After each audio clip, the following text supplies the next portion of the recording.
Assalamualaikum warahmatullahi wabarakatuh.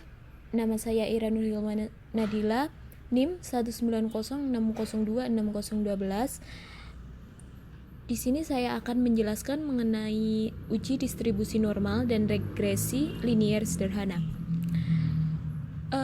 Materi ini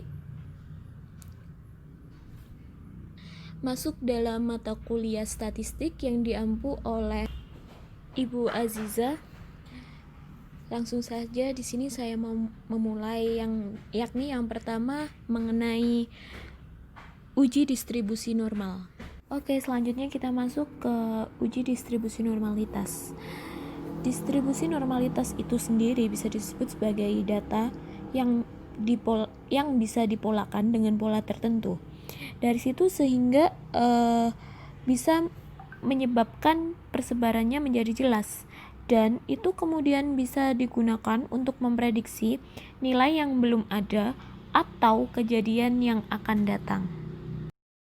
Untuk distribusi ini, terdapat dua jenis parameter yang dijadikan sebagai acuan, yakni mean atau nilai rata-rata, di mana ini digunakan sebagai pusat distribusi atau penyebaran nilai lainnya. Selanjutnya yang kedua ada standar deviasi atau simpangan baku, di mana ini digunakan sebagai perhitungan variabilitas yang menentukan lebar sebuah kurva distribusi normal. Oke, selanjutnya di sini saya sudah menyiapkan suatu contoh mengenai distribusi normalitas. Langsung saja kita buka datanya. Ini sudah saya siapkan. Dari situ kemudian tinggal di blok, habis di blok di copy. Habis itu kita langsung lanjut ke SPSS-nya, di mana di situ kita buka di halaman pertama mengenai data view. Di situ kita taruh di kolom pertama. Yang tadi hasil kopian file tadi bisa kita paste di situ. Habis itu secara otomatis semua data yang tadi sudah kita siapkan bisa keluar di data view tersebut. Selanjutnya kita masuk ke variabel view, di mana kita bisa mengganti namanya terlebih dahulu. Di situ kan masih nama asli ya. Sekarang kita ganti ke nama konsumsi dan nama berat badan.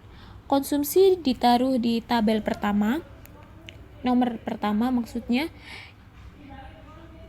Setelah itu yang nomor 2 kita ganti ke berat badan, di mana berat badan di situ saya singkat menjadi BB. Setelah sudah diganti, kemudian di sini desimalnya enggak saya ganti ya. Di sini desimalnya saya tetapin karena di data view-nya tadi terdapat titik atau koma di belakangnya, di belakang angka. Setelah itu otomatis di data view-nya sudah tergantikan ya namanya yang di atas itu menjadi konsumsi dan berat badan atau BB.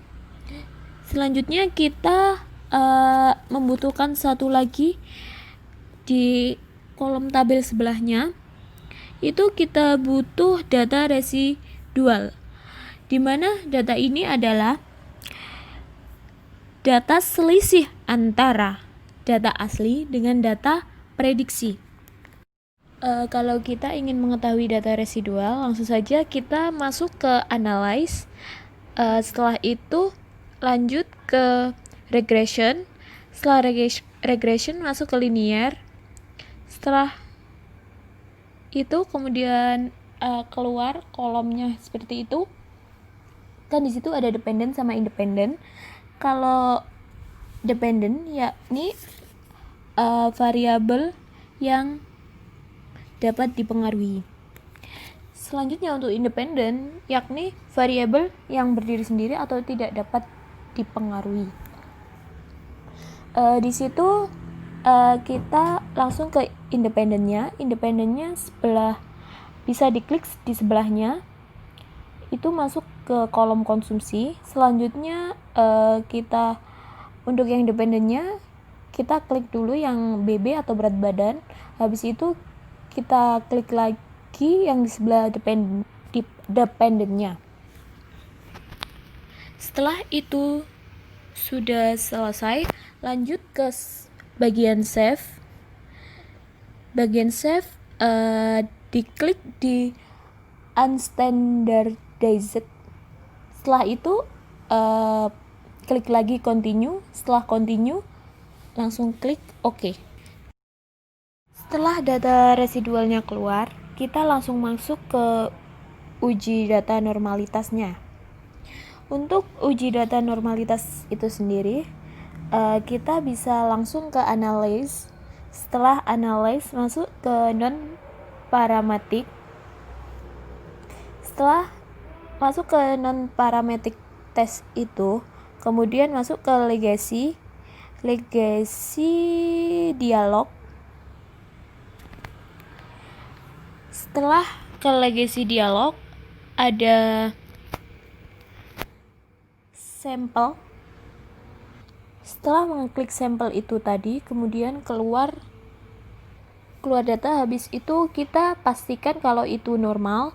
Terus yang tadi yang residualnya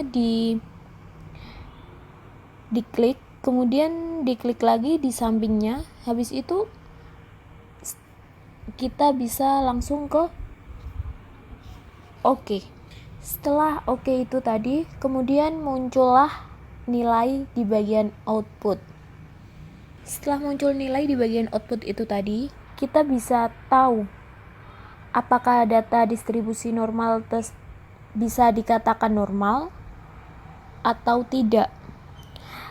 Ketika data distribusi bisa dibilang normal, itu nilai signifikansinya lebih besar daripada alfa. Alfa itu sendiri bisa disebut sebagai tingkat kesalahan yang bisa ditoleransi, dan ini biasanya menggunakan sekitar 5% atau 0,05. Jadi di data output tadi bisa dilihat bahwa di situ sudah jelas, yakni 0,2 itu sama dengan lebih besar daripada 0,05, sehingga residualnya berdistribusi normal. Oke, selanjutnya masuk ke materi yang kedua, yakni regresi linear sederhana. Regresi linear sederhana ini merupakan suatu model persamaan yang menggambarkan hubungan satu variabel bebas atau prediktor, atau biasanya disebut dengan istilah X, dengan satu variabel tak bebas atau respons yang disebut sebagai Y. Di sini saya mencoba mengambil data seperti pada uji distribusi normal sebelumnya. Saya ambil data yang sama dari 10 mahasiswa tersebut yang diprediksi dapat mempengaruhi konsumsi jumlah kalori terhadap berat badan mahasiswa, di mana X atau variabel bebas atau prediktor itu sama dengan jumlah kalori, sedangkan yang Y atau variabel tak bebas atau respon itu diibaratkan sebagai berat badan. Langsung saja kita buka datanya. Ini data yang sama yang tadi. Habis itu kita buka di variabel view. Di situ kita ganti namanya. Yang data nomor pertama diganti sebagai konsumsi, dan yang kedua sebagai berat badan atau BB. Di sini buat yang desimal, karena tadi di data view-nya ada komanya dan ada 0 digitnya, jadi di desimal saya rubah menjadi 0 biar komanya bisa hilang. Setelah saya rubah menjadi 0, kemudian kita kembali ke data view. Kita bisa lihat bahwa koma dan 2 angka di belakangnya sudah hilang di sini. Jadi kita bisa menjadi lebih mudah untuk mengaplikasikannya. Selanjutnya kita masuk ke bagian analyze. Setelah analis, pilih regression. Setelah regression ada linear, diklik tombol linear. Setelah itu linear keluar ada dependent sama independent. Untuk yang dependent sendiri, klik BB atau berat badan, kemudian klik panah yang sebelah dependent. Setelah itu klik lagi bagian konsumsi. Lanjut seperti yang dependent, tapi kita klik yang di sebelahnya independent. Jadi konsumsi masuk ke independent, sedangkan berat badan masuk ke dependent. Setelah itu kita lanjut ke metode di bawahnya independent.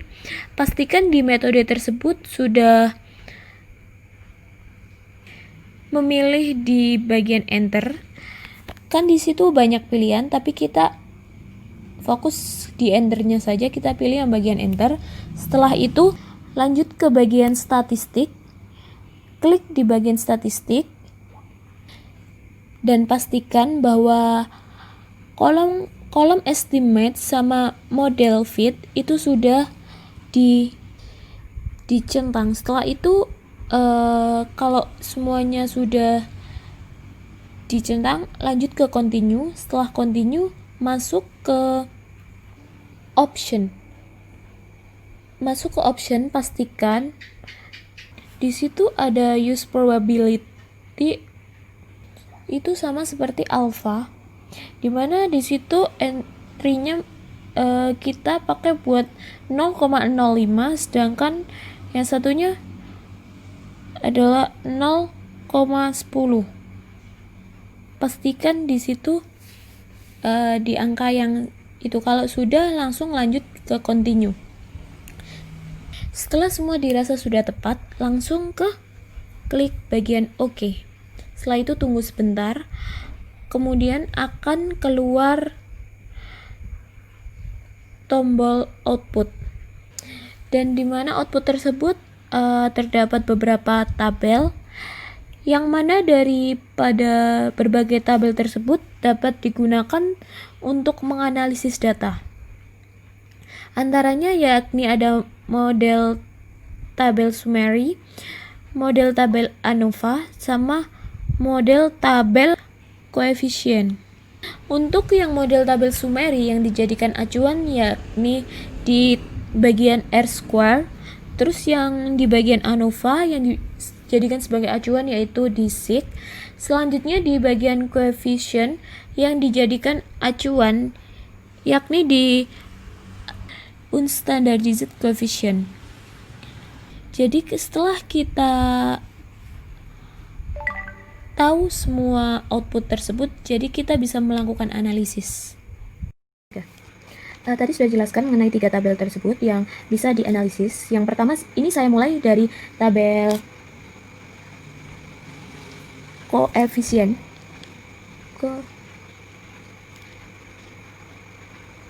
Dimana tabel koefisien ini bisa dirumuskan yakni Y sama dengan B0 plus B1X, dimana ini bisa direalisasikan.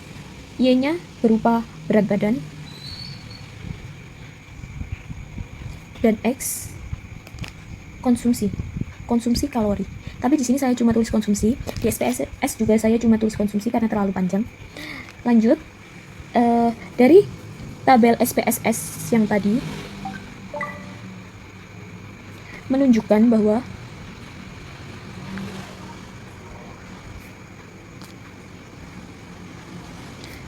konstan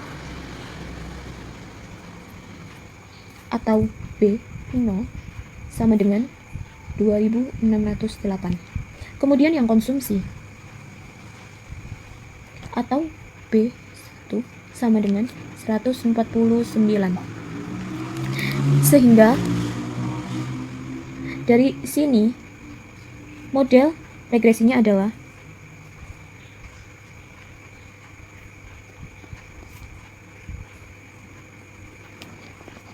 Y sama dengan B0 plus B1X. Y di sini sama dengan B0-nya tadi 2608 608 plus B1-nya 149 X. Dari sini Y kan sebagai berat badan dimasukin.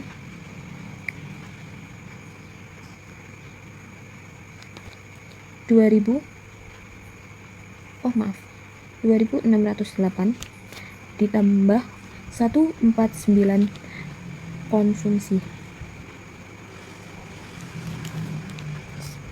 Tabel yang kedua yakni ada tabel ANOVA, di mana pengolahan data menggunakan SPSS memperoleh hasil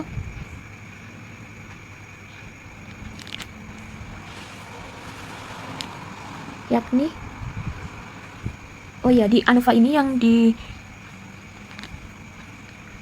dibutuhkan apa ini?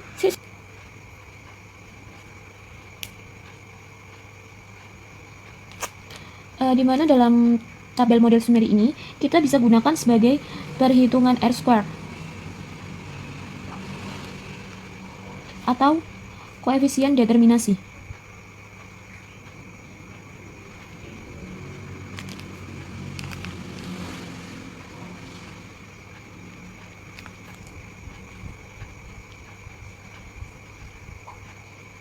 Di sini pada tabel summary tersebut pengolahan data menggunakan SPSS memperoleh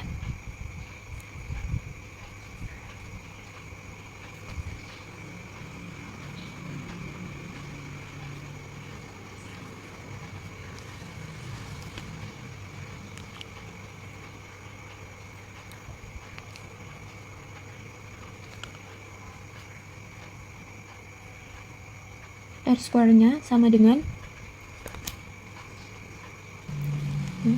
0,903 atau sama dengan 90,3%. Yang artinya bahwa faktor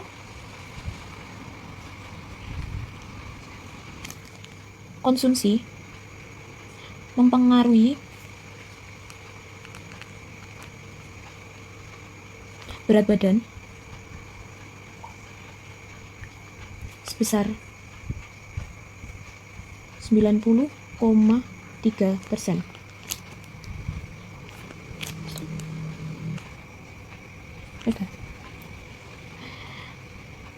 Kemudian sebaliknya